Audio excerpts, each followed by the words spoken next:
Suscríbete a nuestro canal TVC Play y activa las notificaciones. 2021 en Hoy Mismo, un año para seguir informando. Noticiero Primera Edición, al día, estelar y fines de semana.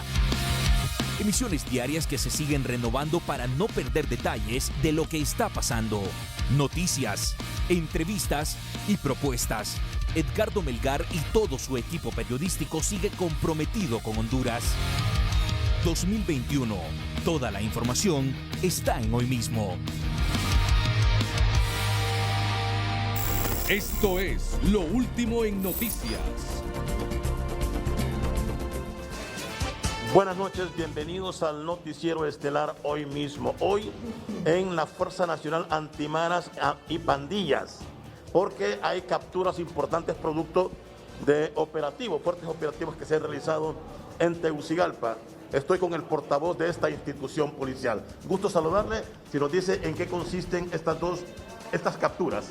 Buenas noches, Bennett. Así es, la Fuerza Nacional Antimaras y Pandillas, continuando la fuerte operatividad que tiene en el Valle de Marateca, junto a DIPOL y la Policía Nacional, esta tarde ha dado captura a dos miembros de la pandilla 18. Estos individuos se dedicaban a realizar el cobro de la extorsión en todo el sector del Valle de Marateca, que comprende las colonias Hábitat, Ciudad España.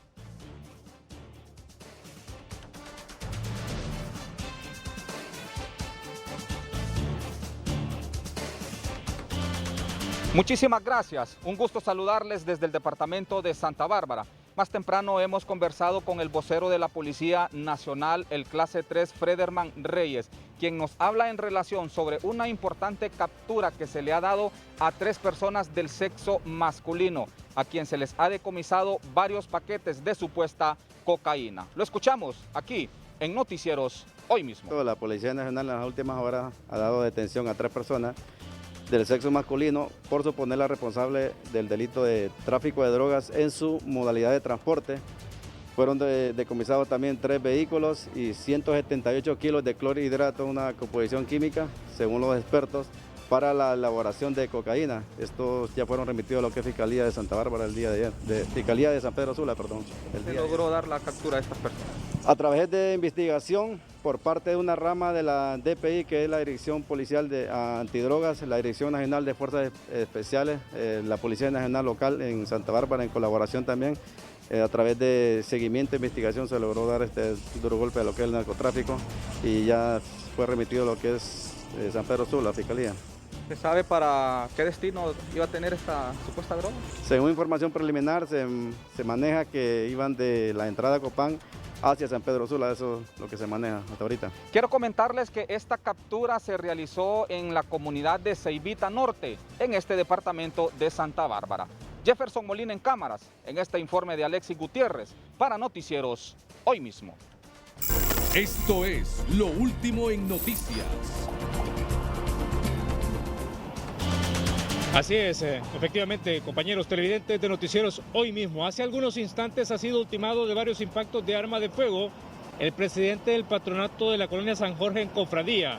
Según la hipótesis preliminar, sujetos a bordo de una motocicleta llegaron hasta el lugar, un campo de fútbol donde se encontraba el señor Germán Altamirano, presidente del patronato de la colonia San Jorge en este sector de Cofradía, y le dispararon en reiteradas ocasiones. Aparentemente este sería un pleito por tierras en este sector entre los grupos campesinos de la zona que querían ser parte de este patronato y por lo tanto habrían asesinado al señor Germán Altamirano en este sector de la colonia San Jorge de San Pedro Sula, de varios impactos de armas de fuego.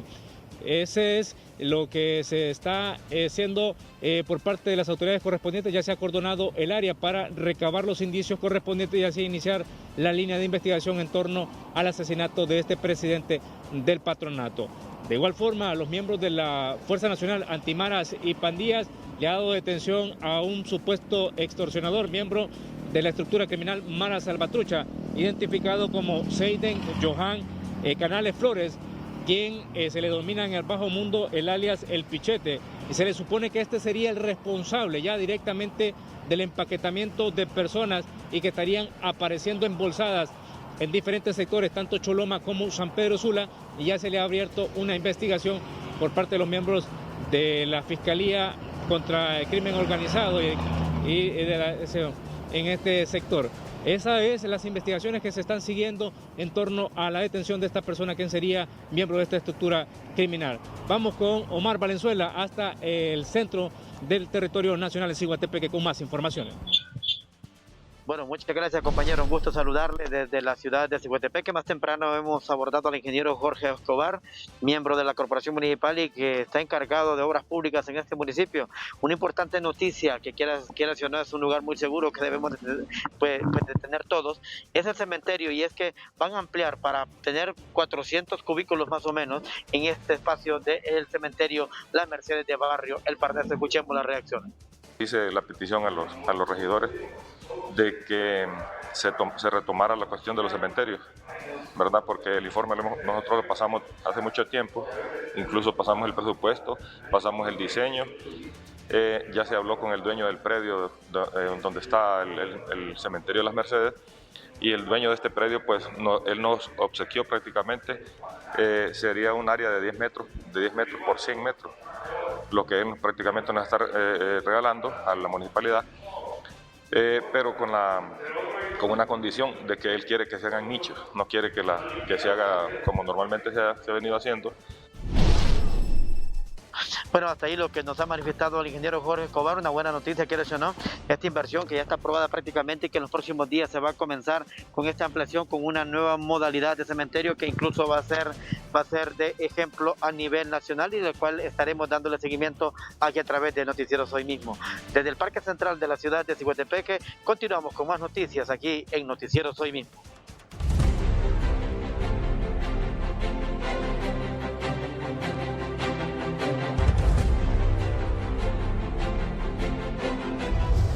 Tunota.com, Honduras. Agencia Técnica de Investigación Criminal le cae a Comisión Permanente de Contingencias y decomisa documentos tras negarle información al Ministerio Público.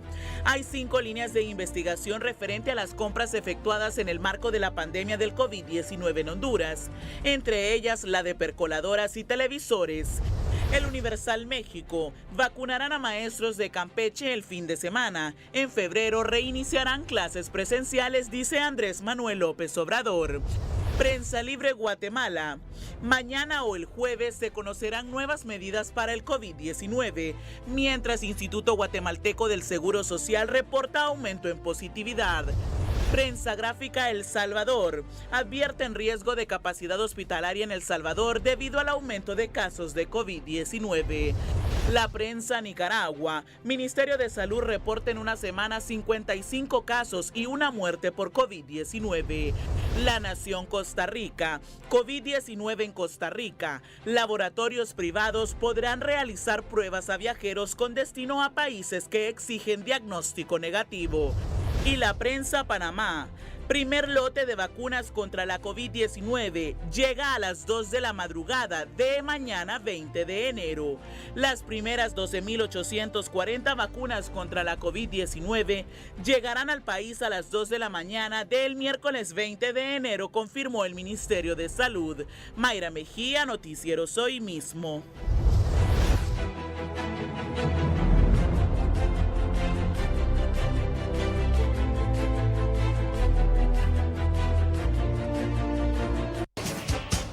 Muy buenas noches a todo el pueblo hondureño. Les saludamos desde la ciudad de Las Colinas. Hoy pues imperan bajas temperaturas. Vamos a entrar ya en materia informativa, y es que el Alto Comisionado de las Naciones Unidas para Refugiados, ACNUR, en coordinación con Visión Mundial, hicieron entrega este día de kits valorados en 20,000 lempiras a 7 centros de salud correspondientes al municipio de Danlí para mantener los protocolos de bioseguridad para prevención de COVID-19. Escuchemos a Nelson Rodríguez. Muy buenas tardes. Sí, estos kits contienen todo lo que tiene que ver el equipo de bioseguridad: batas, guantes, mascarillas, termómetros. Está instalado ya un tanque en cada centro de salud de los que han sido seleccionados para esta entrega por parte del Alto Comisionado de las Naciones Unidas para Refugiados y Visión Mundial Honduras en un asocio para poder beneficiar a la región de salud. ¿En cuánto está valorado cada kit, Nelson? Cada kit tiene un valor aproximadamente de 20,000 lempiras, haciendo un total de 140,000 lempiras por los 7 centros de salud para nuestra región. Bueno, vamos a traer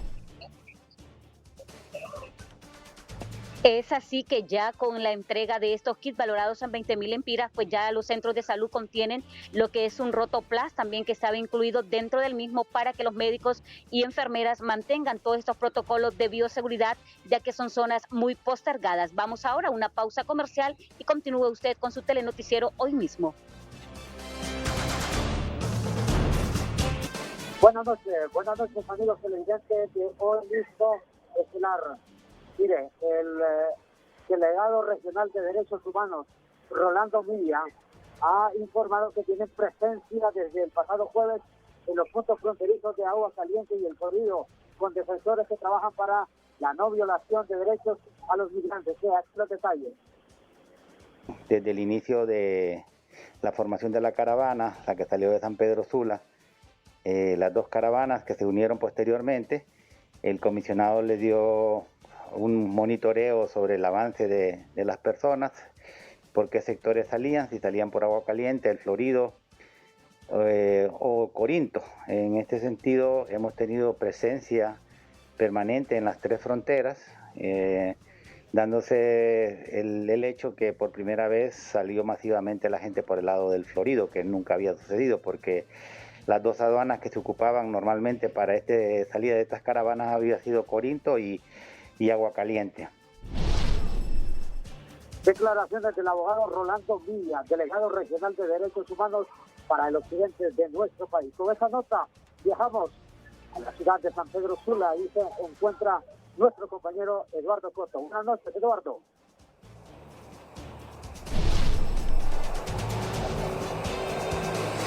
Muchas gracias, Ramón Rojas. Televidentes de Noticieros Hoy Mismo, continuamos con más informaciones desde el norte del país. Y la situación en cuanto al COVID se está volviendo complicada. En el Instituto Hondureño de Seguridad Social de San Pedro Sula, hoy, el presidente de la Asociación Médica, Carlos Umaña, ha manifestado que hay mujeres embarazadas en estado crítico internadas en el Seguro Social de San Pedro Sula. A esto también se le suma la situación de más médicos contagiados. Llegamos ya a 27 médicos solamente en la capital industrial que están contagiados, muchos de ellos en su casa, pero otros, como ha sucedido hoy, se tuvo que ingresar a cuidados intensivos y a salas intermedias. Esto es lo que manifiesta Carlos Umaña aquí en Noticieros Hoy Mismo. Hoy ha sido un día muy malo en el Seguro Social, 5 mujeres embarazadas con diversos grados de neumonía, 3 que se le practicaron las cesáreas el día de ayer y anteayer y 2 que se les está practicando en este momento. Realmente una situación alarmante. Vemos que este virus está prefiriendo por alguna razón a las parturientas y a las personas jóvenes. Así que así estamos en este momento y muy preocupados y aconsejándole a las mujeres embarazadas que no salgan de sus hogares, sobre todo si están en el último trimestre del embarazo. Desafortunadamente, de los 25 que habían ayer, hoy se suman otros 2. Tenemos varios en la unidad de cuidado intensivo, incluso hoy intubamos una colega, una persona joven que no tenía ninguna comorbilidad. Estamos realmente espantados los médicos porque esta persona no tenía ninguna enfermedad y la tuvimos que intubar. Entonces, realmente es alarmante, son 27 en este momento los que están afectados por el COVID en diferentes grados de la enfermedad. Hemos tenido que, desafortunadamente, y lo digo por las personas que se les iba a practicar una cirugía, suspender la cirugía selectiva. La autoridad del hospital con muy buen tino, yo sinceramente los felicito, este era el paso lógico. Estamos cerrando una sala para volverla a COVID y darle respuesta a los pacientes. La capacidad del hospital era de 150 pacientes y subió a 250 con esto. Entonces creemos que pues ahí le damos respuesta a los derechohabientes, pero necesitamos la respuesta de la población, que se cuiden los derechohabientes. ¿Por qué? Porque ya estamos al 100. En este momento estamos al 100. Entonces, a la espera de que hayan altas o que hayan muertos, ¿verdad? Porque es la única manera a veces de conseguir el cupo. Esto es lo que manifestaba el doctor Carlos Umaña, presidente de la Asociación Médica del Instituto Hondureño de Seguridad Social en San Pedro Sula. Y las noticias internacionales, aquí en Noticieros Hoy Mismo, John Biden mañana asume como presidente de los Estados Unidos de América.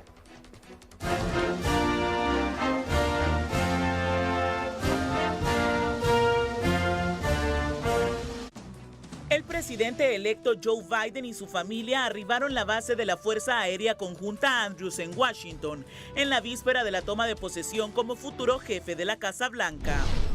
Biden será juramentado mañana por el presidente de la Corte Suprema, John Roberts Jr., en el frente oeste del Capitolio antes del mediodía. Se espera que el nuevo presidente dé su discurso inaugural y pase revista a las tropas militares como es tradición.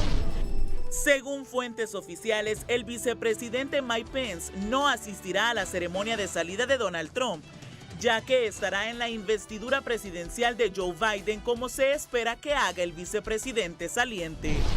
2 miembros de la Guardia Nacional del Ejército fueron destituidos de sus funciones de toma de posesión, como parte del proceso de investigación de seguridad para garantizar que las tropas no tengan vínculos con grupos extremistas. El presidente electo de Estados Unidos, Joe Biden, anunció la nominación de Rachel Levine para ocupar el cargo de subsecretaria de Salud. De esta manera, Levine se convertiría en la primera funcionaria federal transgénero en ser confirmada por el Senado. Joe Biden planea dar a conocer un proyecto de ley de inmigración en el primer día de su mandato, que proporcionará un mecanismo para la naturalización de 11 millones de personas que viven en Estados Unidos de manera ilegal. Un señor de la tercera edad, quien es damnificado por las tormentas Eta y Iota, resultó herido tras ser embestido por el conductor de un vehículo que se dio a la fuga al momento que pedía ayuda en el semáforo de la Lima salida al Progreso Lloro. La Fuerza Nacional Antimaras y Pandillas capturó a 3 menores de edad, supuestos extorsionadores y miembros activos de la Mara Salvatrucha en la colonia Las Torres de Choloma Cortés, a quien según las autoridades se le vincula en varios crímenes en este sector. Un taxista fue detenido en la colonia Honduras de San Pedro Sula, quien según las autoridades de la Fuerza Nacional Antimaras y Pandillas se dedicaba al cobro de extorsión, estafa y hurto desde hace más de 10 años según el expediente policial.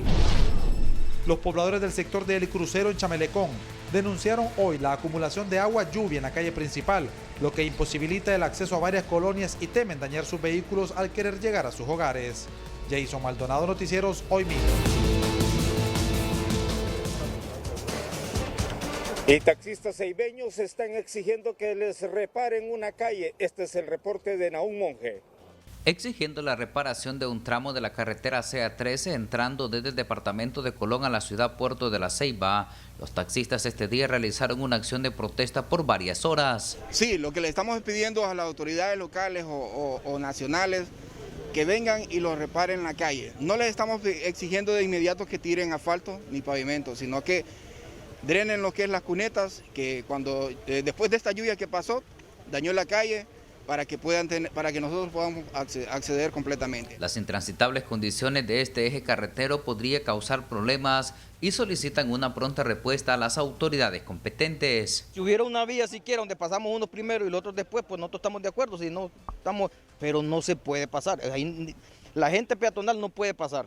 En bicicleta no pueden pasar porque no hay por dónde. Entonces, cuando hay un accidentado, un muerto ahí, un fallecido, ahí sí. En torno a esta problemática, las autoridades municipales de manera paliativa iniciarán trabajos de mejoramiento en este eje carretero. Tenemos que apoyarlo paliativamente este trabajo, esperando que el gobierno central venga por fin a reparar todo ese trabajo que les toca a ellos, pero nosotros no podemos dejar al ceibeño solo porque nos han elegido y hemos decidido trabajar en esta reparación de esta calle. La mayor parte de la carretera entre el departamento de Colón y Atlántido se encuentra en pésimas condiciones, por lo que los diferentes sectores solicitan una pronta respuesta por parte de las autoridades a nivel central. En La Ceiba, Nahum Monge, Noticieros Hoy Mismo. Muchas gracias, Nahum. Ahora las noticias continúan con Edgardo Melgar, aquí en Noticieros Hoy Mismo. Gracias, Eduardo Alberto Coto Tábora en San Pedro Sula. Y estos son titulares de otras noticias importantes de hoy. Los titulares son presentados por Ficosa. Abre tu cuenta de ahorro Ficosa 24/7 desde tu celular, ingresando a la app Ficosa rápido, seguro y conveniente. Descárgala hoy. ATIC decomisa documentación en Copeco porque se negó a entregarlos pese a la reiterada petición del Ministerio Público. Llegamos a un punto en el que tenemos que hacer una inspección. En la inspección, lógicamente, se constata si existe la documentación o si no existe. Ante el colapso de salas UCI, autoridades de hospitales piden a Salud apertura de nuevas salas COVID-19, más camas y equipo. Hay que fortalecer todas estas áreas, no hay duda. Creo que la Secretaría está fortaleciendo cada hospital y definitivamente que esto se venía a venir, ¿verdad? En estado grave por COVID-19, 5 embarazadas en el Seguro Social en San Pedro Sula. 6 meses después, Secretaría de Salud sin cumplir promesa de presupuesto para evitar colapso en Hospital de Puerto Lempira. En el transcurso de los meses subsiguientes se nos fue notificando que se reducían a 7 millones, luego a 5 millones, luego a 4 millones. La población tiene que tener en claro que no recibimos este dinero.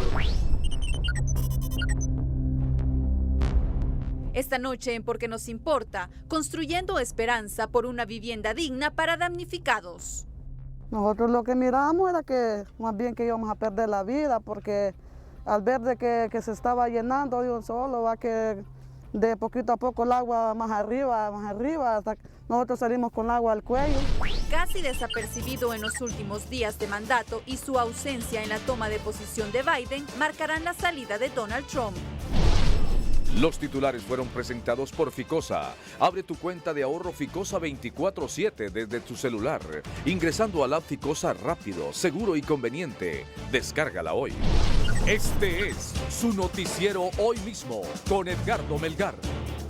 La Agencia Técnica de Investigación Criminal ATIC inspeccionó y decomisó documentación en la Comisión Permanente de Contingencias COPECO sobre supuestas compras realizadas de manera irregular para atender la pandemia de COVID-19. Compras que se hicieron desde el año pasado, desde mediados del año pasado. Y que la ATIC, es decir, el Ministerio Público a través de la ATIC y también de las distintas fiscalías que investigan estas denuncias de supuestas irregularidades, había estado solicitando la documentación como formalmente procede, para continuar con la investigación de esas irregularidades. Al menos son 5 líneas de investigación. Y la Comisión Permanente de Contingencia COPECO no estaba enviando la información. Se estaba quedando con ella. No quería enviarla. ¿Por qué? ¿Qué esconden? Vamos con los detalles. Esta es la noticia del día. La ATIC ya había solicitado la documentación, pero según el Ministerio Público, COPECO se negaba en entregarla. Básicamente es la documentación soporte sobre las compras que realizó COPECO en su momento por estas 5 casos de investigación. Es decir, tendrían que tener ellos todas las facturas y la documentación soporte que refrende que en efecto se ha comprado todos estos insumos y de igual forma también los montos para poder de esta forma corroborar y cotejar la información que también ya la ATIC y el Ministerio Público tienen su poder a raíz de otras acciones, de otras diligencias que se han efectuado todo el año 2020 respecto a esta emergencia sanitaria y referente también a estas denuncias sobre presuntos actos irregulares que se han cometido en el marco de la pandemia por el COVID-19. La Fiscalía Especial para la Transparencia y Combate a la Corrupción Pública investiga 5 líneas de supuestos actos de corrupción en las administraciones de Gabriel Rubí y Carlos Cordero, en la compra de 800,000 mascarillas sin la calidad requerida, por un monto de más de 50 millones de lempiras, la compra de un hospital móvil por más de 5 millones de lempiras, ubicado en Villanueva Cortés, la compra de medicamentos del tratamiento maíz, donde aseguran que hay un perjuicio de 4.3 millones de lempiras, la compra de 130 ventiladores mecánicos por más de 38 millones de lempiras, así como la compra de televisores, comedores, percoladoras, mesas de noche y dispensadores de agua. Nosotros requerimos esa información en reiteradas oportunidades y COPECO no lo había remitido, entonces llegamos a un punto en el que tenemos que hacer una inspección. En la inspección lógicamente se constata si existe la documentación o si no existe. Si no existe, entonces ya los fiscales van a hacer sus valoraciones de por qué se nos había negado la información y qué es lo que sigue a continuación. Pero lógicamente, si existe responsabilidad penal, entonces se tiene que deducir. Esta es la posición de las actuales autoridades de COPECO. COPECO tiene las puertas abiertas en transparencia y rendición de cuentas. En este momento, este es un ejemplo muy claro de lo que se está haciendo. Nosotros estamos colaborando con todos los fiscales que han venido a tomar en cuenta información para verificar si existe o no la comisión de un hecho ilícito. Mientras tanto, el Instituto de Acceso a la Información Pública confirma que COPECO no entregó información sobre las compras durante la pandemia. Desde que el instituto aperturó el portal de transparencia para el COVID-19, la Comisión Permanente de Contingencias, desafortunadamente, en los 3 informes que presentamos, nunca pudo publicar información que respaldara los gastos, las erogaciones que habían realizado y bueno, No nos sorprende de que el Ministerio Público haya tenido que acudir a Copeco a hacer una investigación profunda sobre los gastos, porque no hay documentación de respaldo en el portal de transparencia.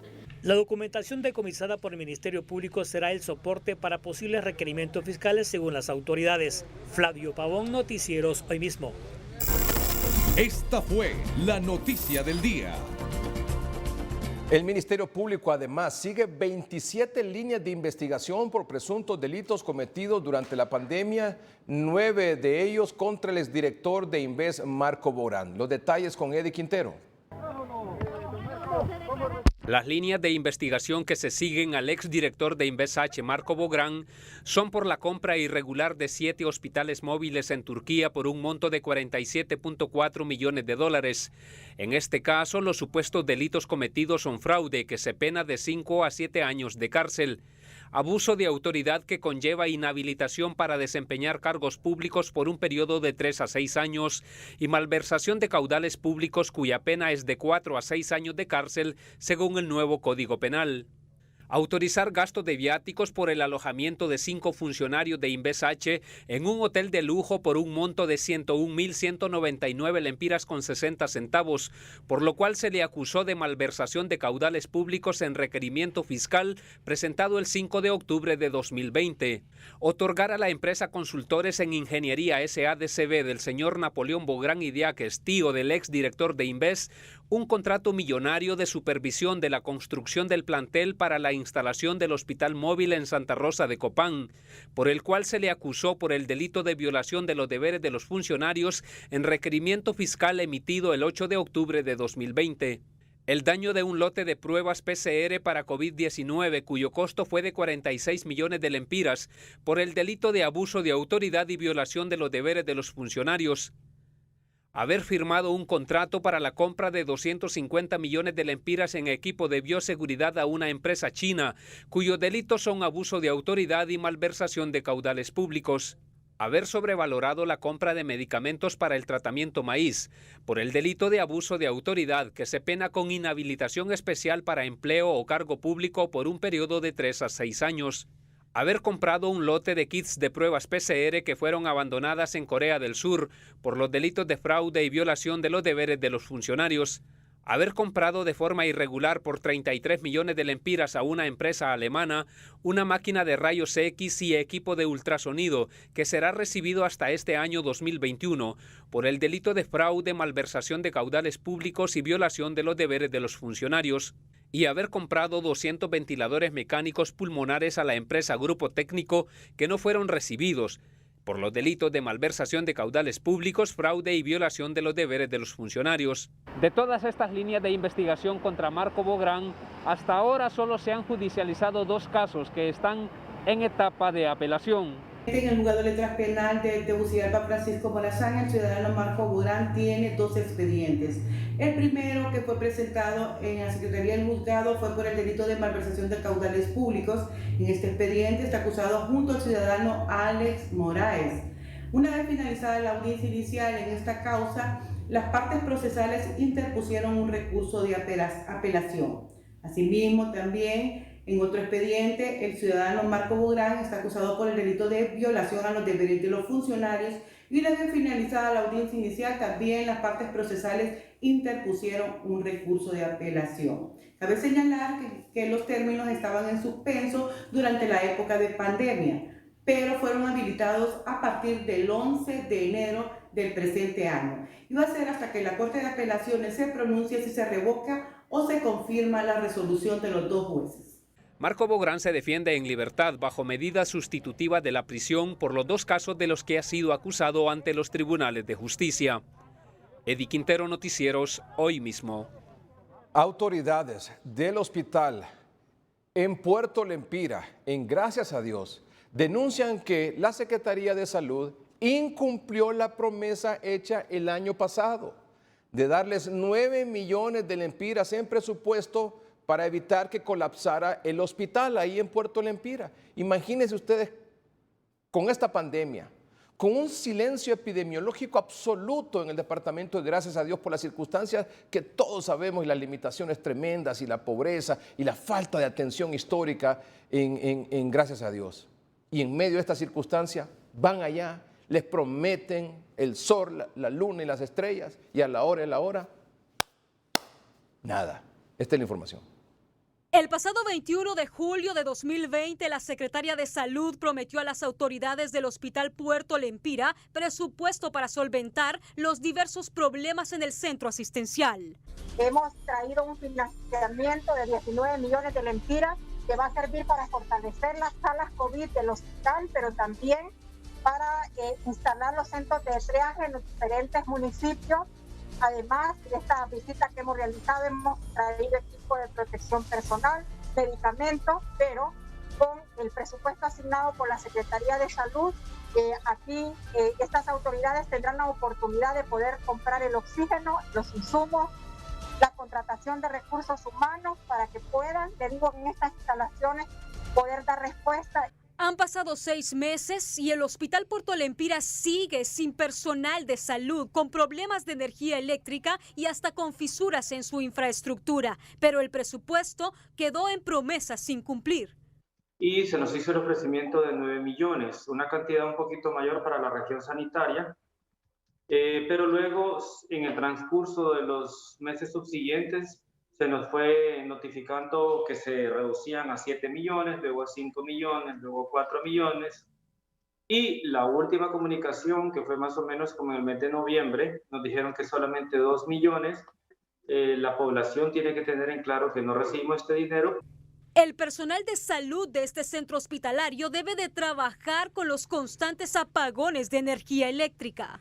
Se va la luz y en emergencia nadie le avisa que voy a llegar de emergencia, sino que cualquier ratito aparece el hospital y a veces la sala quirófano le toca operar con la luz de celular. Pediatras aseguran que solo hay una incubadora para atender los numerosos nacimientos en Puerto Lempira. Actualmente no tenemos monitores, no tenemos sino 3 bombas de infusión y las incubadoras que no trabajan. Solo hay una que trabaja y a medias. Cuando se cansa, se cansa. En los últimos días, el personal médico de Puerto Lempira ha venido denunciando que este centro está colapsado por la falta de personal, deterioro a la infraestructura y constantes apagones. Con información de Joan Pravia, Jackie Redondo, Noticieros, hoy mismo.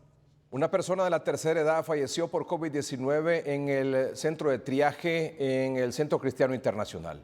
Mientras jóvenes sin enfermedades de base están comenzando a saturar los centros de triaje en la capital, reiteramos, jóvenes no hipertensos, no diabéticos, no obesos, están llegando a los triajes con necesidad, es decir, no que mire que tengo gripe, que mire que tengo fiebre, que mire que tengo dolor en el cuerpo, que mire que perdí el olfato, mire que perdí el gusto.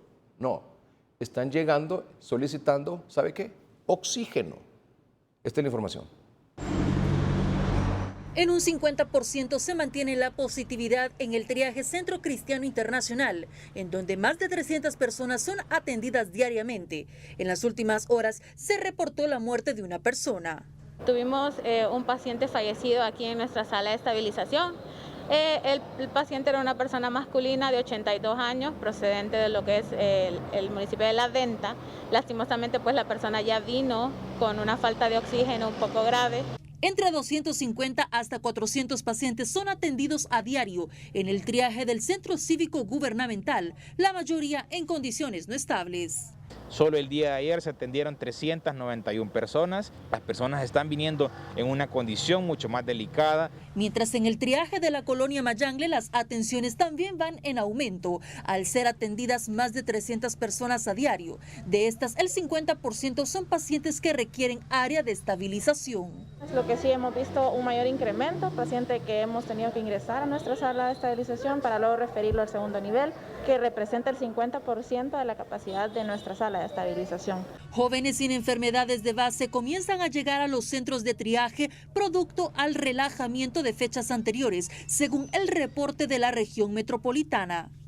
Estas son las consecuencias que estamos sufriendo de los 3 semanas de relajamiento, donde hemos observado que ya no respeta también rangos de edades. Gente joven de 20 a 30 años, que es la que mayor incidencia de casos hay actualmente y donde también hay fallecimientos de esa edad.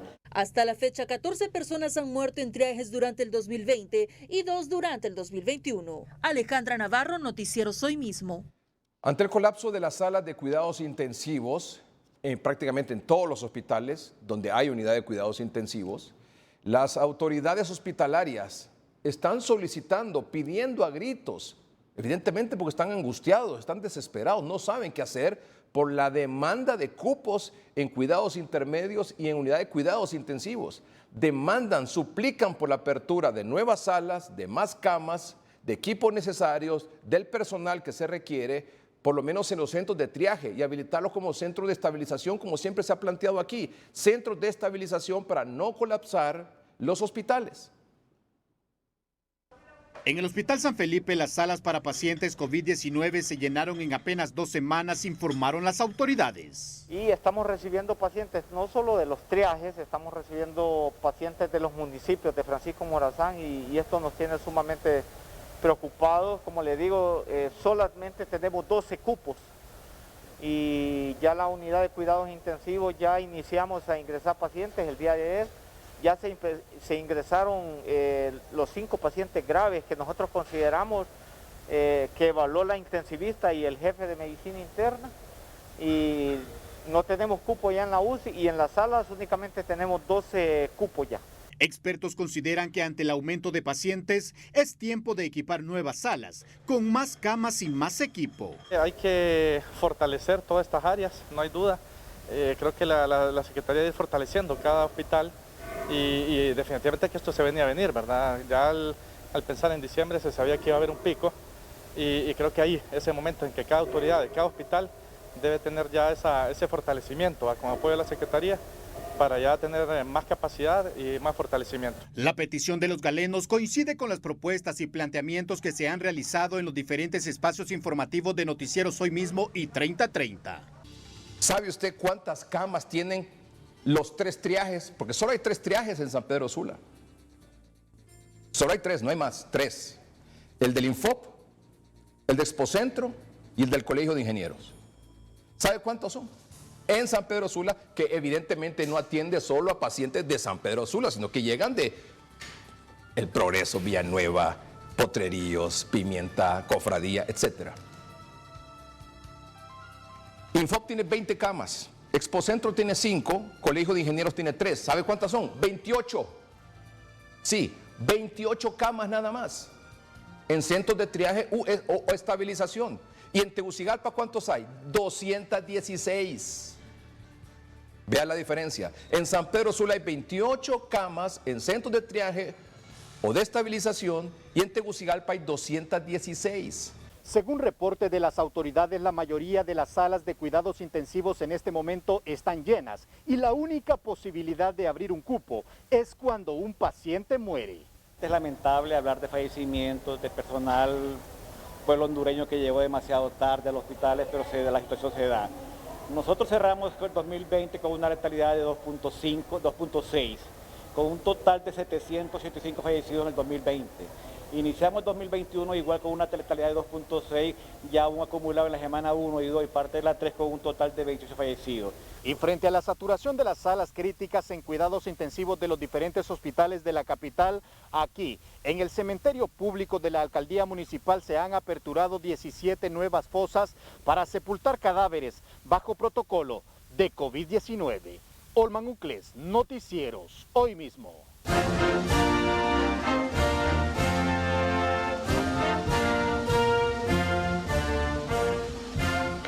Gustavo Valdés es corresponsal de CNN en español esta noche en Washington. Gustavo, buenas noches. ¿Qué tal? Buenas noches. Gracias, Gustavo, por acompañarnos unos minutos aquí en el Noticiero Hoy Mismo. ¿Cómo transcurrió el último día de Trump como presidente de Estados Unidos? Transcurrió para Trump de manera bastante calmada. Se esperaba que se diera a conocer una serie de indultos o anuncios, pero eso no sucedió. Acabó dando un mensaje grabado en el que se despide. Dice que el movimiento que inició apenas comienza, que estos seguidores no se disculpa de lo que ha pasado, no reconoce su derrota, pero sí reconoce que mañana al mediodía va a haber un nuevo gobierno, un nuevo presidente en el país, Joe Biden, quien ya está en la capital del país y tuvo una ceremonia aquí en la Explanada Nacional, enfrente al Monumento Lincoln, recordando a las víctimas de la pandemia, sabiendo que ese es uno de los retos más importantes que va a enfrentar como presidente. Gustavo, evidentemente, bueno, ya se conoce o se conocía ya hace algunos días que Trump no va a asistir a la toma de posesión mañana de Biden, rompiendo creo que más de 150 años de esta tradición en Estados Unidos.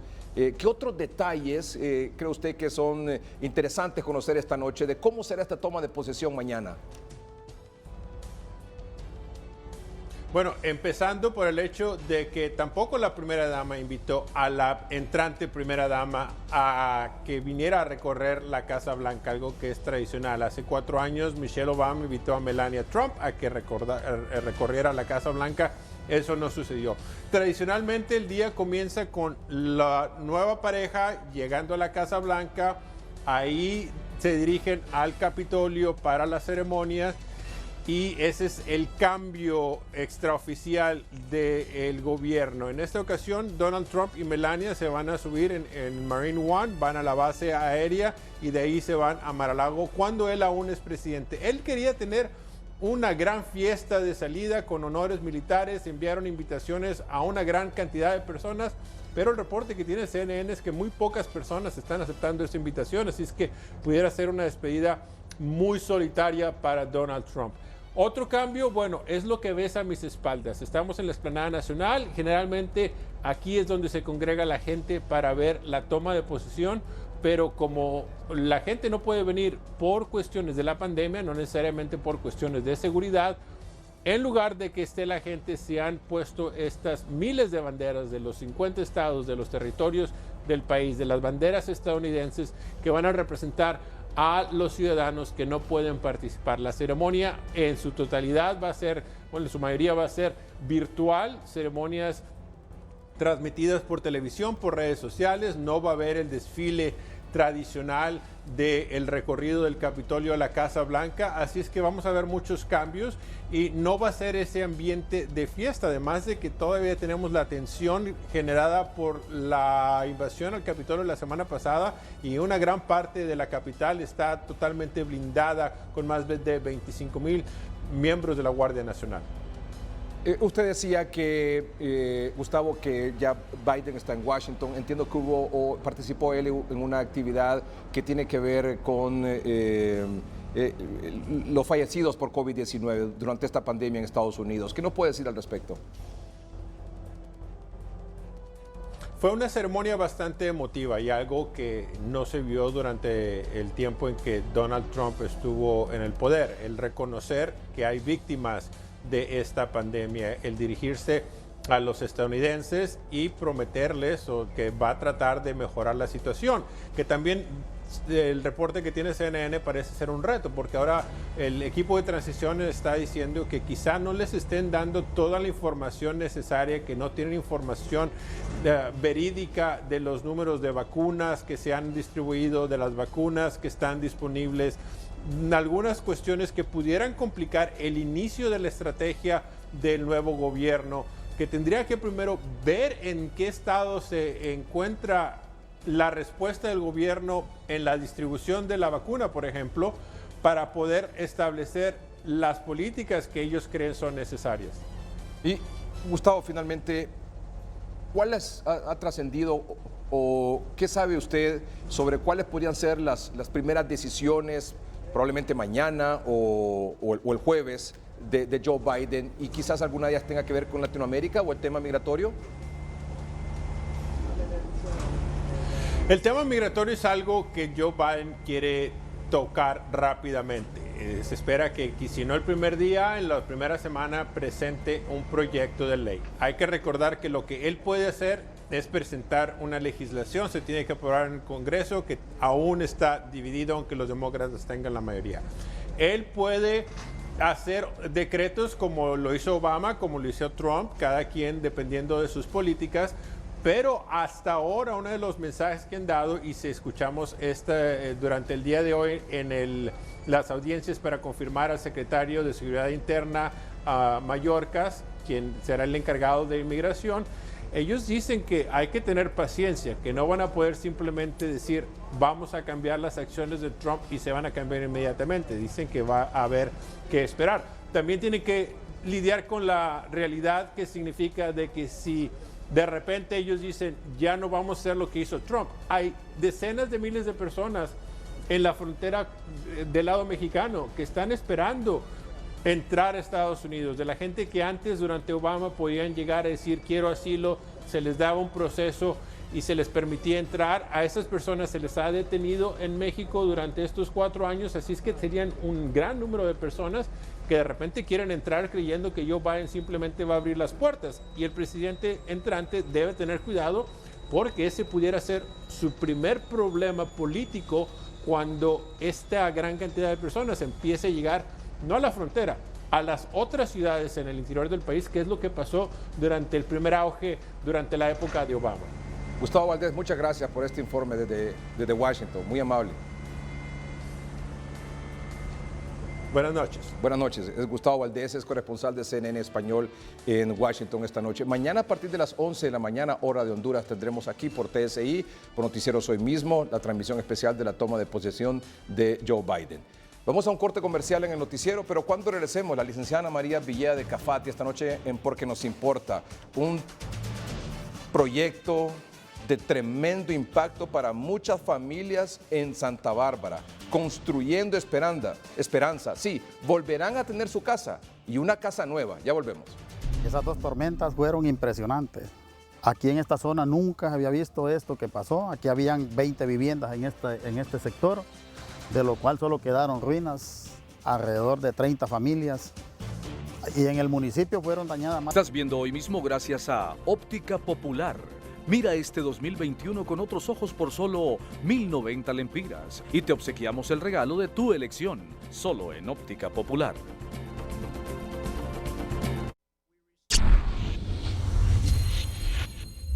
Santa Bárbara, uno de los departamentos que tradicionalmente ha sido de los más productivos del país en cuanto a caficultura, ganadería y hasta minería, hoy ha perdido gran parte de este potencial por los daños ocasionados por los ciclones Eta y Iota en noviembre pasado. En el municipio de Macuelizo, una de las comunidades más afectadas fue el poblado de Los Puentes, donde 22 viviendas desaparecieron arrastradas por la embravecida corriente del Río Blanco, además de los cultivos y los animales de granja que eran el patrimonio de los habitantes. También 400 viviendas resultaron con graves daños y sus moradores fueron ubicados en albergues donde muchos permanecen 2 meses después de la desgracia. Ante esta deplorable situación surge por primera vez en el país una serie de organizaciones que firmaron un convenio para iniciar la campaña Construyendo Esperanza, cuyo fin es construir y reparar viviendas a los más afectados. Y esta loable misión ya comenzó en Macuelizo. Los detalles a continuación con Rodolfo Velázquez.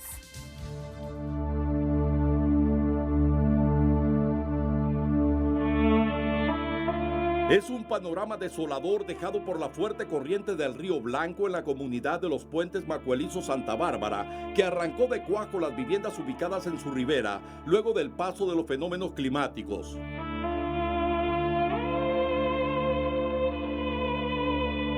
Nosotros lo que miramos era que más bien que íbamos a perder la vida, porque al ver de que se estaba llenando de un solo, va que de poquito a poco el agua más arriba, hasta que nosotros salimos con agua al cuello. Para nosotros era bien duro poder ver aquello, como nuestros vecinos ya habían quedado sin casa y ya después ver que seguía la de nosotros fue algo bien difícil.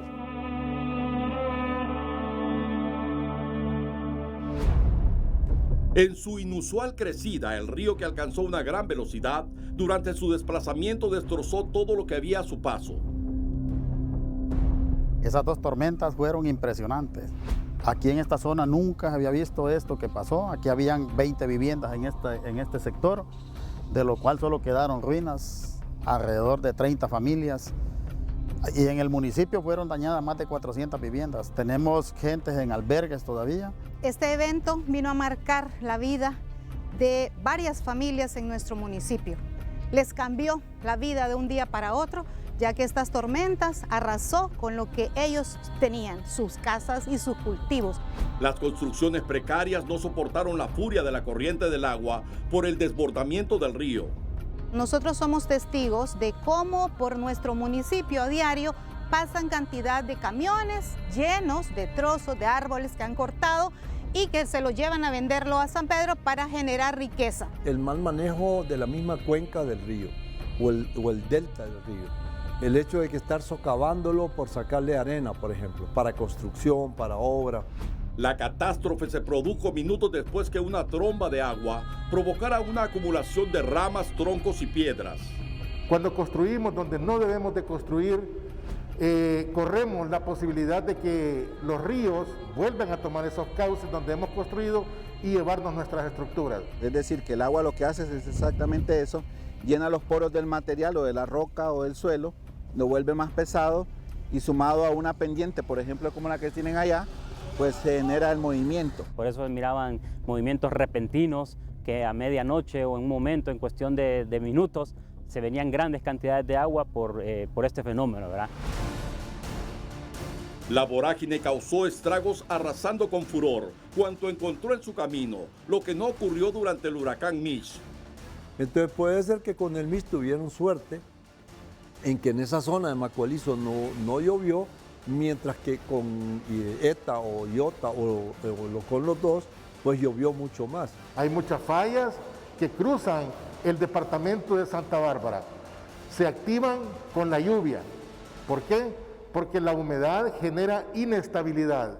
Pero la deforestación aumenta mucho los procesos de movimientos en masa, como por ejemplo ahí que hay poca vegetación, el agua infiltra más rápido y tiende a mover esto. Más de 62,000 viviendas afectadas por los fenómenos climáticos ETA e IOTA se suman al déficit habitacional del país. Estamos llegando a más de 1 millón de casas en déficit y esto va creciendo a ritmo de más o menos 50,000 por año. Como una iniciativa de Televicentro y Emisoras Unidas, se realiza la alianza Construyendo Esperanza para Honduras, que pretende asistir a las familias afectadas en la comunidad de Los Puentes, Macuelizo, Santa Bárbara. Para nosotros la responsabilidad social empresarial no es un lujo de empresa, es una obligación. Aparte de tener todas las plataformas digitales y Dios nos ha dado un liderazgo en medios de comunicación, eso no se puede quedar arriba. Tiene que estar abajo, porque igual que dicen las Fuerzas Armadas, somos del pueblo para el pueblo. Y estamos ahora para hacer eso, para ver que todos los afectados por ETA y IOTA puedan acceder a una vivienda digna. Estos esfuerzos de organizaciones que tenemos alguna experiencia en la construcción de vivienda social, en poder entendernos con las comunidades, y poder construir también esperanza en estas comunidades. Y se ha podido observar que estas personas han quedado prácticamente desamparadas y las Fuerzas Armadas siempre ha hecho su mayor esfuerzo para ayudar a estas personas, sacándolas de los lugares donde se encuentran en peligro. Con la campaña Construyendo Esperanza para Honduras se busca motivar a aliados internacionales a apoyar el proyecto para cumplir las metas. El proyecto consiste en recaudar fondos internacionalmente y localmente para que hayan más donantes que apuesten al beneficio de los hondureños que fueron damnificados por ETA y IOTA. Y quiero agradecer públicamente a Corporación Televicentro y a la licenciada Ana María Villeda por ese gran apoyo que los están dando, a la gente de Cepudo también, a los de Techo. Techo está con todas las ganas de que esto continúe. Un día vamos a poder poner la última piedra, vamos a poder erradicar la pobreza y con un pequeño granito de arena de toda la sociedad lo vamos a lograr. Con mucha transparencia, sin ningún propósito religioso, sin divisiones culturales, políticas, sino como ciudadanos responsables en acuerpar a la corporación municipal. Muchos de los afectados trabajan en lo que será el proyecto de 22 viviendas en su primera etapa. Nosotros estamos súper contentos de los solarcitos, de las casitas, porque le damos gracias a Dios, porque por lo menos no vamos a tener riesgo. Que este día han puesto la primera piedra, la organización Se Pudo, que es un bastión para nosotros, ¿verdad? Ellos han aportado mucho, han ayudado a mucha gente de nuestro pueblo y estamos contentos. La campaña busca reflejar la importante labor que por muchos años realizan las reconocidas organizaciones en pro de Honduras. Estamos recolectando fondos no para que Televicentro los perciba, sino que para que prestigiosas organizaciones como Techo, Hábitat para la Humanidad y Se Pudo puedan recolectar fondos y de esta manera continuar construyendo viviendas para las personas de escasos recursos. Donde cada uno de nuestros aliados recibirá directamente a sus cuentas las donaciones de instituciones, personas, nuestras compañías televisoras aliadas a nivel internacional directamente a sus cuentas. El lanzamiento de la campaña contó con la presencia de Monseñor Darwin Andino, obispo de la diócesis de Copán. Televicentro, Emisoras Unidas, Se Pudo, Hábitat para la Humanidad y Techo, que cuentan con el apoyo logístico de las Fuerzas Armadas, han comenzado a gestionar fondos a nivel internacional para que la campaña Construyendo Esperanza sea un éxito y que beneficie a la mayor cantidad de damnificados por los fenómenos naturales en el país.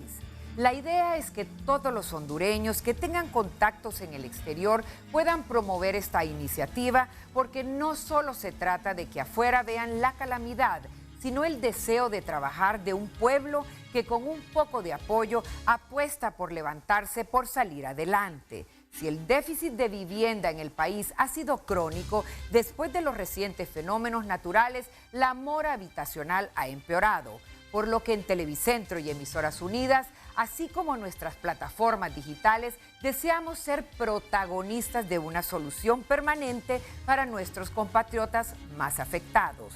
De esta forma, la magia de la televisión, la radio y las plataformas digitales no solo plasman en la historia los hechos de drama y dolor, sino que también con el concurso de otras organizaciones que velan por los más desamparados, llevarán alegría a muchos hondureños que podrán tener una nueva vivienda y muchos más que verán sus casas reparadas. Honduras está en nuestras manos. Hagámosla crecer.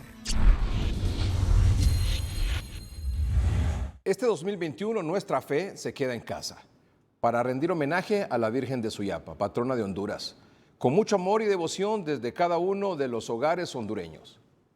Y como ha ocurrido en los últimos 27 años, Televicentro y Emisoras Unidas donará la producción de la Alborada a la Virgen de Suyapa, patrona de Honduras. Cada año se graba una nueva versión del himno a la Virgen con el maestro Osvaldo Espinal. Este año, el himno Mi Devoción, escrito por el artista hondureño Luis Bustillo, es interpretado por la hondureña Noelia Sosa, quien reside en Estados Unidos. Conmemorando el hallazgo de nuestra Virgencita de Suyapa en la 28ª edición, artistas hondureños han preparado con fe y devoción el himno oficial de la Alborada 2021. Ha sido para mí un honor poder ser la voz del himno de la Virgen de Suyapa, que yo sé que ella ha estado presente en muchas ocasiones y cuidándonos a todos los hondureños. Este himno tiene algo muy especial.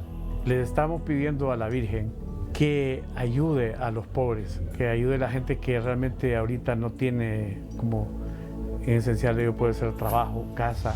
Decidí escribir una canción para pedirle a la Morenita por los demás que no tienen salud en este momento, por los demás que no tienen que llevarse a la boca para poder alimentar a su familia, a esas personas que les está haciendo tanta falta el sustento diario. Año tras año, la Corporación Televicentro se suma a la festividad para honrar a la patrona de Honduras, una celebración donde la fe, la música y la esperanza une a miles de hondureños. Es la alborada número 28 para Televicentro y Emisoras Unidas. Es un regalo para el pueblo hondureño, es parte de nuestra identidad. Dios nos quiere vivos y la mejor manera de vivir la festividad de Nuestra Señora de Suyapa es quedándonos en casa. Especial Alborada 2021. Este martes 2 de febrero a partir de las 10 de la noche por los canales de Televicentro. Mi devoción hacia ti es para pedir por mi hermana, por mi hermano hondureño que clama por ti, porque sufren los que viven en la pobreza, los que viven sin amor, necesitan de ti, Virgencita, Virgencita de Suyapa. Hoy no te vengo a pedir por mí, Virgencita. Estás viendo hoy mismo gracias a Óptica Popular. Inicia el 2021 con la mejor visión por solo 1,490 lempiras. Aros y lentes monofocal con Blue Filter.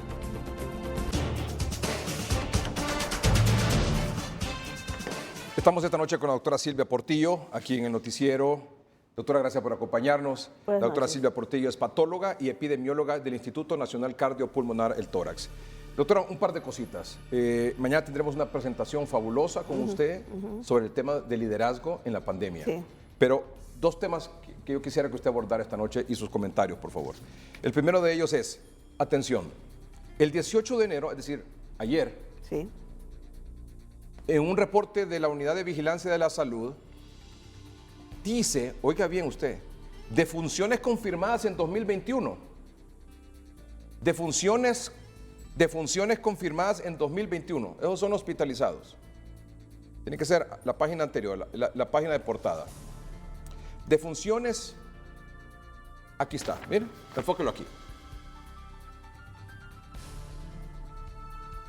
Exactamente, ese, ahí está. Mire, defunciones confirmadas 2021, 134. Fallecidos por confirmar, 199. ¿Cuánto suma eso, doctora? 134 más 199, 134 más 199 son 333. 333, sí. 333 fallecidos en 18 días. Exactamente. Eso es. 333 en 18 días, doctora. A un promedio de... Ya le voy a decir. Son 333, 18, 18.5. 18.5. Estamos hablando que un aproximado de 18 personas mueren a diario en Honduras, han muerto a diario en Honduras por COVID-19. Unos días más, otros días menos. Hubo un día que murieron 30. Es casi uno por hora. Casi uno por hora. ¿Verdad? Casi uno por hora. Y si seguimos este ritmo, a final de enero vamos a tener 573 muertos. Sí. O sea, es una cifra escandalosa Sí. de mortalidad en Honduras. Sí, Yo no sé si es que estamos acostumbrados y ya que tantos muertos, y yo no me puedo acostumbrar a esto, doctora, por un año que tengamos de estarle dedicando tanto tiempo a la pandemia.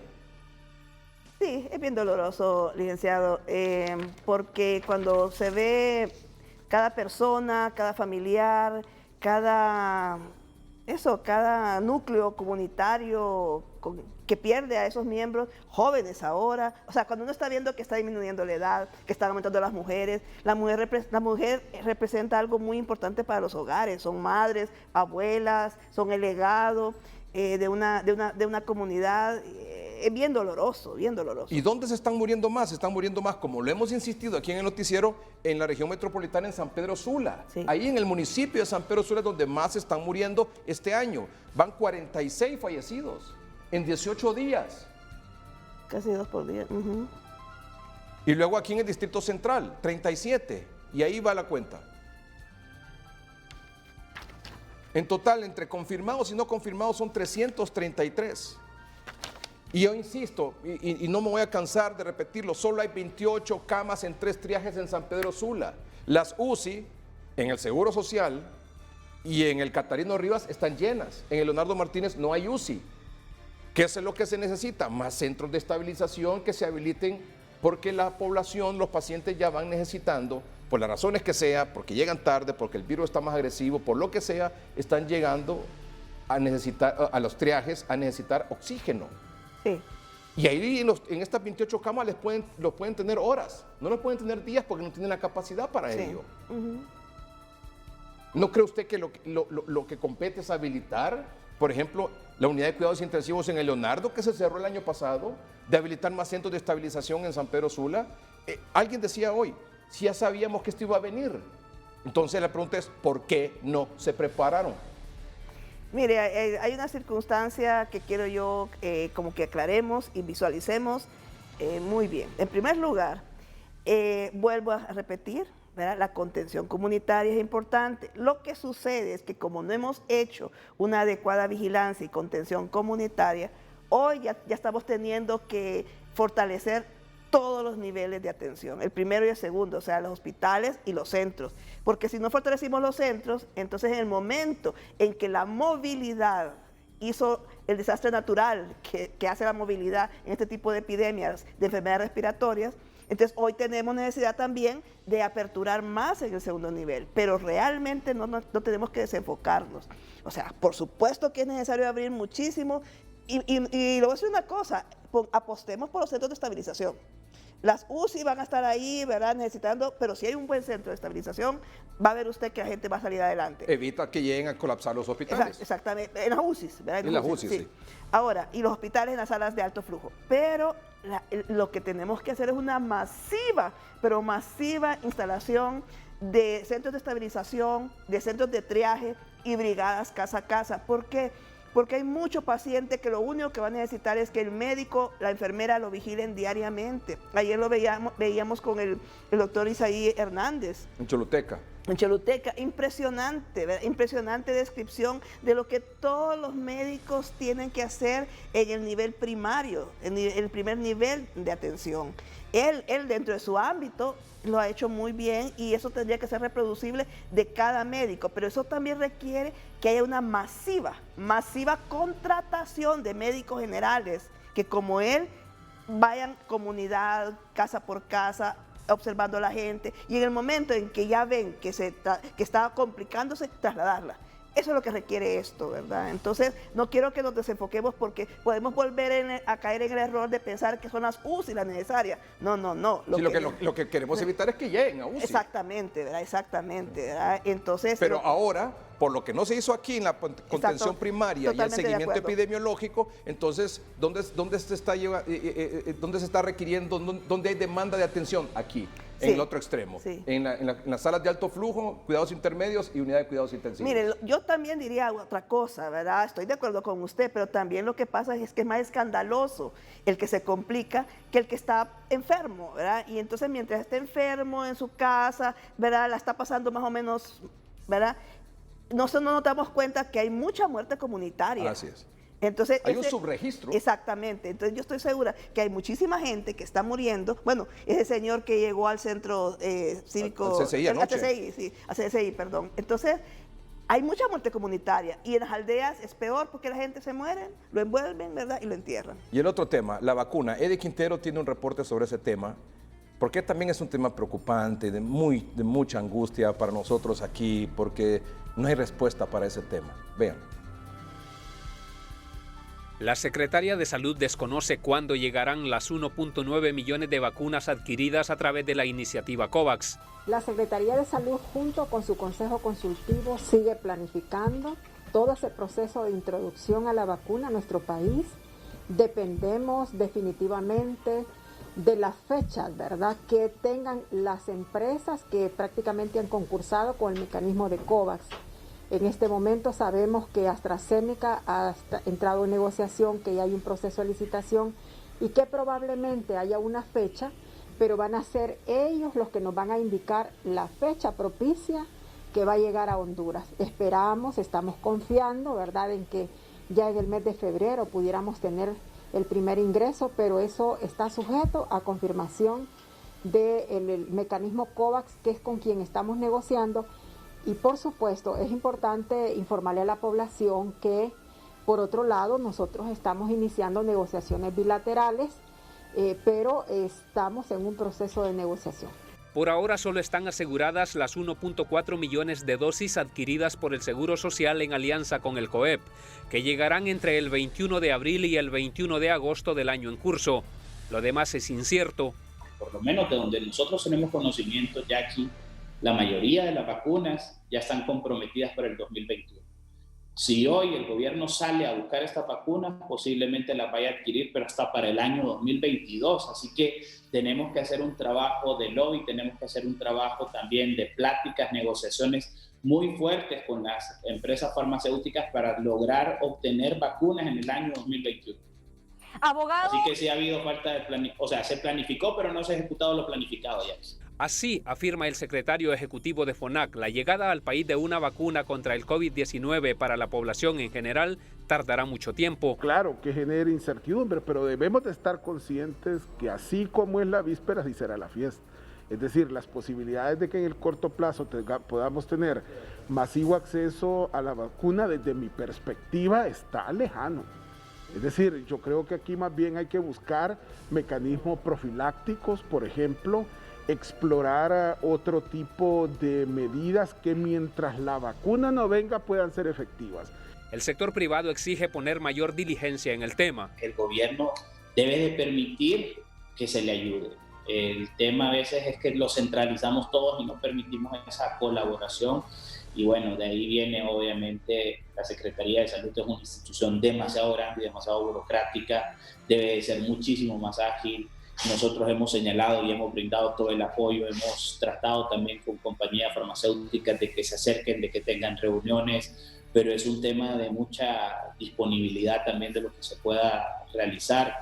Los hondureños no merecen que se les siga engañando, afirma la patóloga Silvia Portillo. Yo creo que lo importante es que ella establezca una agenda informativa en la cual la población esté tranquila y sepa pues que realmente sobre qué estamos parados, ¿verdad? Cuando ya están en firme las negociaciones, cuando ya está la premisa de que que va a ser traída al país, cuando ya está todo listo, cuándo, ¿verdad? En Centroamérica, Costa Rica ya comenzó la vacunación contra el COVID-19 y Panamá recibe su primer lote de vacunas mañana 20 de enero. Eddie Quintero, Noticieros, hoy mismo. Preste atención, por favor. Esta es la realidad del tema de la vacuna en Honduras. Esta, que vamos a decirle ahora y que ya hemos venido comentando con la doctora Portillo hace ya varias semanas. La única vacuna segura hasta el momento es la de AstraZeneca, que por cierto aún no ha sido aprobada por la agencia regulatoria en Europa. Sí, en Europa. No ha sido aprobada la AstraZeneca, pero se supone que a finales de enero, 29 de enero, la información a la que hemos tenido acceso va a ser aprobada. Sí. Y que esa vacuna de AstraZeneca vendrá a Honduras en un primer lote el 21 de abril, según el contrato que tiene el Seguro Social con AstraZeneca.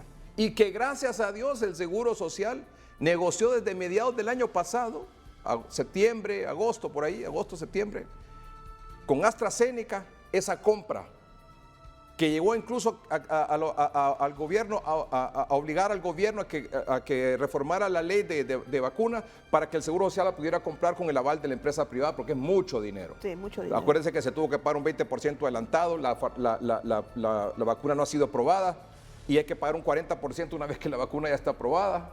Y el 40% cuando la vacuna salga de allá para acá. Sí. Bueno, 156,000 dosis vendrán el 21 de abril, se supone, de AstraZeneca, para beneficiar o para vacunar a 78,000 personas, porque recuerde que son 2 dosis. Sí. Muy bien. Eso es lo único que hay. De ahí lo otro es, se está negociando, como bien lo dijo la señora ministra, se está negociando, iniciando negociaciones para ver si Pfizer, por Dios santo, Pfizer tal vez a estas alturas del partido, cuando ya Costa Rica está vacunando con Pfizer, a ver si a estas alturas del partido Pfizer se apiada de Honduras y nos pueda mandar al menos unas 25,000 vacunas para vacunar a unas 12,000 personas, 12,500 personas. Sí. Eso es, le están pidiendo a Pfizer que por favor nos venda vacunas a Honduras. 3, se le solicitó a Johnson & Johnson también vacuna. ¿Y sabe qué dijo Johnson & Johnson? Ya todas las vacunas están comprometidas con el mecanismo COVAX, se las vendimos a ellos y COVAX sabrá cómo las va a distribuir entre los países de grandes ingresos, medianos ingresos y los países pobres como Honduras. O sea, se reducen las opciones, se reducen las posibilidades. Y el mecanismo COVAX, ¿qué dijo el de la OMS ayer? Mire, este mecanismo COVAX peligra, ¿por qué? Porque los países ricos se están quedando con las vacunas y no se las están dando a los países pobres, como Honduras, algo que evidentemente iba a ocurrir y que la OMS ahora sale queriéndose curar en salud. ¿Verdad? Sí. Bueno, ahora mucha gente me ha preguntado, y a usted también seguramente, doctora, bueno, ¿y por qué Costa Rica está vacunando desde el 24 de diciembre? Ya lleva hoy como 30,000 vacunados. Bueno, ¿sabe por qué? Porque mire, el 1 de octubre, el gobierno de Costa Rica firmó un acuerdo de compra con la estadounidense Pfizer y la alemana BioNTech para el suministro de vacunas contra el COVID-19 para 1.5 millones de personas en 2021, dijo el jueves el viceministro de Salud, Pedro González. El 1 de octubre. O sea, y el 1 de octubre, dice aquí, firmó el acuerdo. Y ese acuerdo no se negoció en octubre. En octubre, sí, fue el 1 de octubre firmaron, o sea, octubre, noviembre, diciembre, enero. Ya hace 3 meses se firmó ese acuerdo. Planificación, organización, ejecución. Sí. Esto es lo que ha hecho Costa Rica, esto fue lo que hizo Costa Rica. Y lo hizo el Seguro Social aquí en Honduras. Sí. Por eso es que esperamos tener la AstraZeneca para el 21 de abril. Por ese acuerdo que logró el Seguro Social con AstraZeneca. ¿Qué más dice? El 1 de octubre, el país centroamericano recibirá 3 millones de dosis de la vacuna, que aún está en desarrollo, eso fue en octubre, para aplicar a sus habitantes. No se revelan detalles por la confidencialidad de las empresas. El anuncio se suma a la adhesión de Costa Rica al mecanismo COVAX, impulsado por la OMS, con el que busca garantizar más de 1 millón de vacunas contra la enfermedad ocasionada por el coronavirus. O sea que aparte de que también Costa Rica está en COVAX, sí, Costa Rica decidió bilateralmente hacer la compra con Pfizer. Y como usted bien dice, hizo una negociación quizás de 2 o 3 meses, se firmó en octubre y en el 23 de diciembre pasado comenzaron a llegar las vacunas de Pfizer. Y el 24 de diciembre comenzó a vacunar. Y a estas alturas ya lleva como 30,000, porque le han ido llegando de a poco las vacunas. Costa Rica, país de 5 millones de habitantes, tiene un acuerdo con Pfizer que cubre a 1.5 millones de personas. Otro con el mecanismo COVAX para 1 millón de personas y otro con AstraZeneca para 500,000 personas.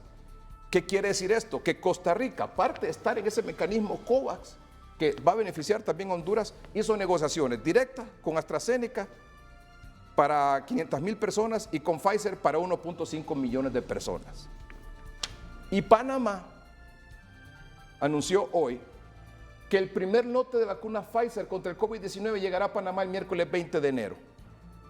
El lote llegará por avión el día miércoles 20 a las 2 de la mañana al aeropuerto internacional y el mismo será recibido por los representantes de la farmacéutica en Panamá, etcétera, etcétera, etcétera. Y este primer lote consistirá en 12,840 dosis de vacunas.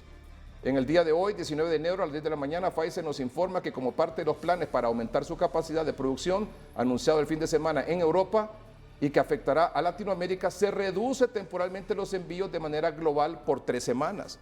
O sea, vean lo que está pasando con los países que ya lograron comprar con AstraZeneca, que dice que se va a reducir el envío, y nosotros estamos pidiéndole a Pfizer que por favor nos venda a estas alturas del partido, cuando estamos evidentemente en la cola de los países que están queriendo negociar a estas alturas directamente con las farmacéuticas la adquisición de vacunas. Esa es la realidad. Esa es la realidad. ¿Por qué Costa Rica lo hizo?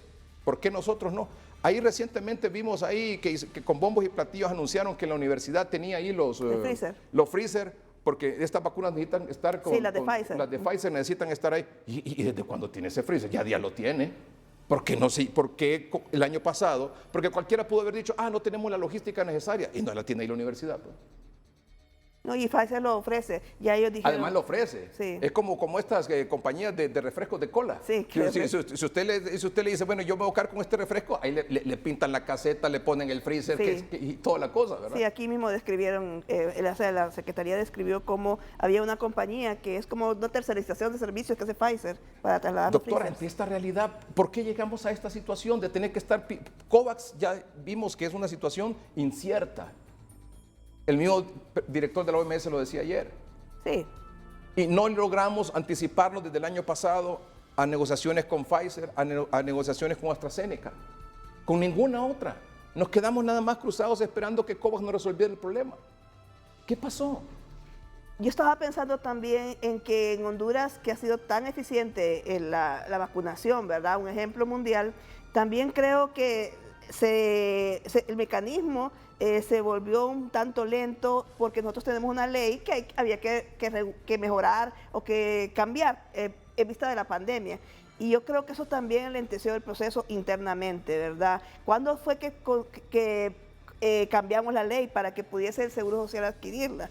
Pero lo interesante es que yo creo que el Seguro Social, antes de que ya fuera aprobada la ley que le diera permiso para adquirirlo directamente, ya había negociado. Claro. Entonces, eso yo creo que es bien importante y yo creo que aquí valía la pena una lección aprendida. Esto mismo fue lo que pasó con las pruebas. O sea, nosotros empezamos a negociar, traer pruebas, que nos donaran pruebas, mucho tiempo después de que otros países ya lo habían hecho. Tardamos muchísimo en encontrar una cadena de frío para los biológicos, se nos perdieron las pruebas, los reactivos. Entonces lo mismo de alguna manera pasa con las vacunas. Siempre como que estamos esperando entender cuál es el proceso, en vez de hacerlo o preguntarle al que sabe, ¿verdad? En el país hay gente que sabe y en otros países también.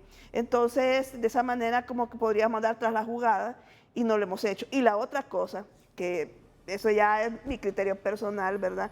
Es que yo creo que en este país falta muchísima buena voluntad de inversión pública en temas como la pandemia. Esto es también asunto de dinero, de tener prestancia. La empresa privada se tiró porque tiene el dinero, o sea, es empresa privada. Tal vez... Pero tuvo la voluntad también. Pues lo digo yo, ¿verdad? Hay que poner la voluntad. Porque no se le trata de tener el dinero. Mire, si aquí se tuvo el dinero, ¿y cuánto se hizo en los hospitales móviles? No, estoy de acuerdo, pero eso es lo que quiero decir, ¿verdad? De que tiene el dinero y tiene la voluntad. Sí. Entonces el gobierno igual. Por ejemplo, ahorita venimos empezando el año, porque digamos que la pandemia nos agarró con el presupuesto empezado. Pero ahorita que venimos empezando ya con presupuesto, que ya sabemos cómo van las cosas, con lecciones aprendidas, ya estaría así el dinero para todas las cosas que se pudiesen comprar y también llevando los mecanismos de una forma eficiente y no atropellados o manchados con corrupción como sucedió con los hospitales móviles, ¿verdad?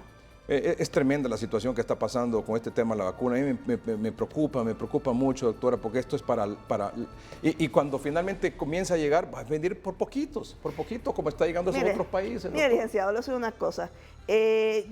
Usted es más práctica que yo en este asunto. Sí, díganos entonces. Mire, yo le voy a decir una cosa. Aquí lo que tenemos que hacer los hondureños es entender una cosa. Estamos a expensas de nosotros mismos. Así como en ETA y en IOTA. Nuestras fuerzas, nuestra voluntad fue la que hizo que no hubiese una mortandad, tal vez como en el Mitch, igual aquí. Y aquí solo tenemos una certeza. La mascarilla, distanciamiento social, no evitar aerosoles y lavado de manos. Con eso sí contamos.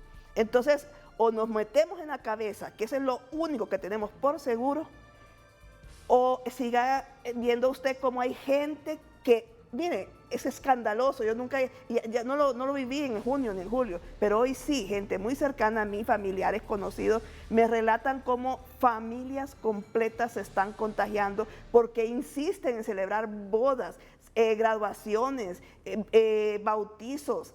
No tienen que entender que no va a haber aquí vacuna ni profiláctico, nada que nos vaya a salvar por muchos meses porque faltan muchas cosas que descubrir. Aquí lo único seguro en Honduras es mascarilla, lavado de manos, distanciamiento social, evitar aerosoles, evitar conglomerados. Hay que aprender a pedirle a Dios en casa, porque si usted va a la iglesia y hay un montón de gente, no vaya a concentraciones políticas, por favor. Miremos cómo están las escuelas, qué va a suceder con esas escuelas.